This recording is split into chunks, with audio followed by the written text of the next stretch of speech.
From the CISO series, it's Cybersecurity Headlines. These are the cybersecurity headlines for Monday, May 25th, 2026. I'm Steve Prentice. CISA adds Drupal Core flaw to KEV. The CVE-numbered flaw in Microsoft Exchange Server has a CVSS score of 9.8. As we reported on May 20th, Drupal issued a critical security patch for the SQL injection vulnerability that allows unauthenticated attackers to compromise sites running PostgreSQL databases.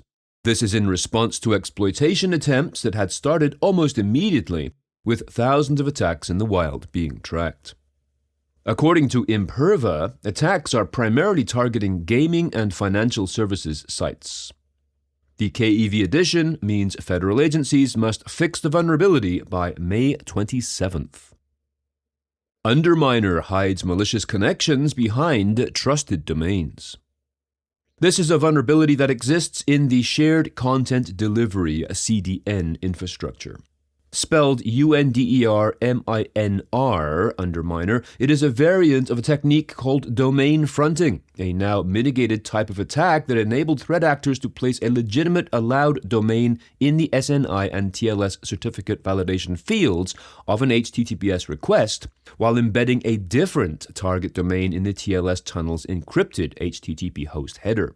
This means that an HTTP request reached the hidden destination, while traffic would appear to be going to a reputable front domain. According to Zero Trust company ADAM Networks, Underminr has been abused in attacks mostly via TCP connections on port 443, in which SNI exposes the intended TLS hostname.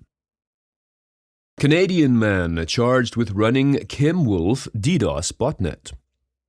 Following up on a story we covered in December and January, Jacob Butler was arrested in Ottawa on Wednesday after the U.S. Justice Department filed an extradition warrant tied to his operation of the KimWolf botnet, one of the largest and most damaging distributed denial-of-service platforms in the world. The 23-year-old was initially identified by Brian Krebs back in February, but denied being the online persona known as Dort, D-O-R-T, that ran KimWolf. Butler has been charged with one count of aiding and abetting computer intrusion. He is facing up to 10 years in prison if convicted. Hackers attack German hospitals through third-party provider. German university hospitals are dealing with a large-scale patient data breach after unknown hackers reportedly targeted an external billing service provider used by medical centers across the country. This according to statements from several affected medical institutions.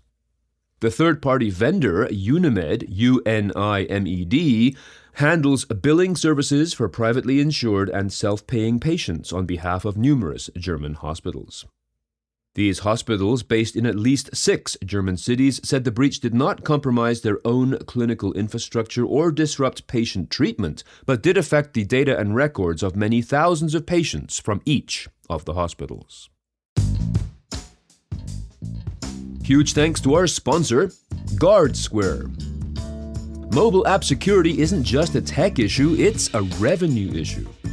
A recent global study found that 72% of organizations experienced a mobile app security incident last year.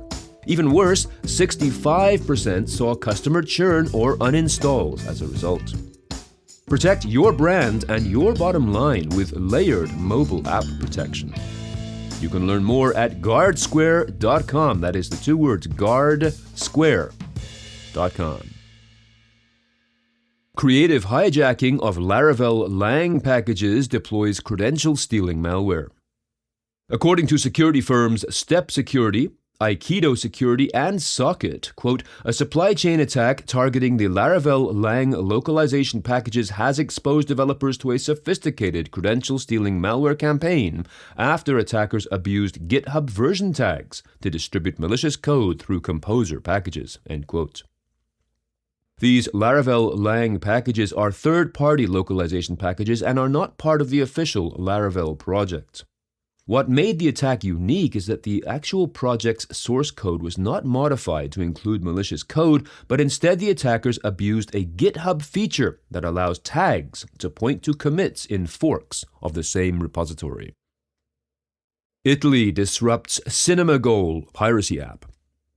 Italian authorities have dismantled a piracy ecosystem that provided access to various streaming platforms, including Netflix, Disney+, and Spotify.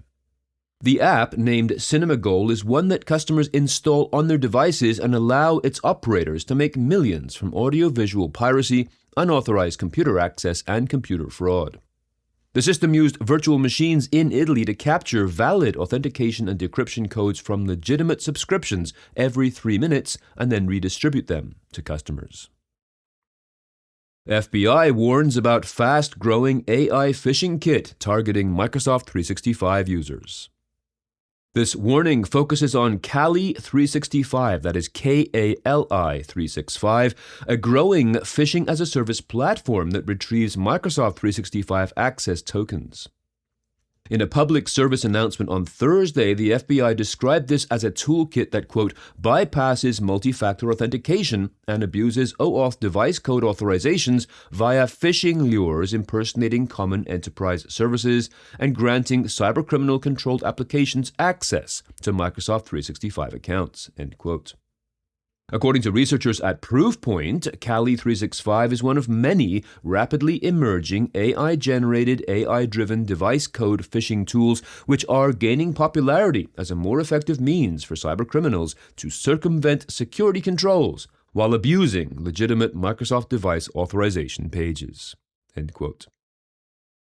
Claude Mythos AI finds 10,000 high-severity flaws in widely used software. In what will likely be an ongoing developing story, Anthropic on Friday disclosed that Project Glasswing has helped uncover more than 10,000 high or critical severity vulnerabilities across some of the most systematically important software across the world. This since the cybersecurity initiative went live last month. Just one of the identified weaknesses is, quote, a critical flaw in Wolf SSL, which has a CVE number and a CVSS score of 9.1 that could allow an attacker to forge certificates and masquerade as a legitimate service, end quote. Anthropic echoed a now common sentiment, stating that the relative ease of finding vulnerabilities compared with the difficulty of fixing them amounts to a major challenge for cybersecurity. Join us this Friday for Hacking Pen Testing in the Age of Agentic AI on Super Cyber Friday. It starts at 1 p.m. Eastern, and you can join our chat, play some games, and learn how pen testing is evolving, and even win some CISO Series swag. So go to the events page at cisoseries.com to register. And if you have some thoughts on the news from today or about this show in general, please be sure to reach out to us at feedback@cisoseries.com. We would love to hear from you. I'm Steve Prentice, reporting for the CISO Series. Cybersecurity headlines are available every weekday. Head to cisoseries.com for the full stories behind the headlines.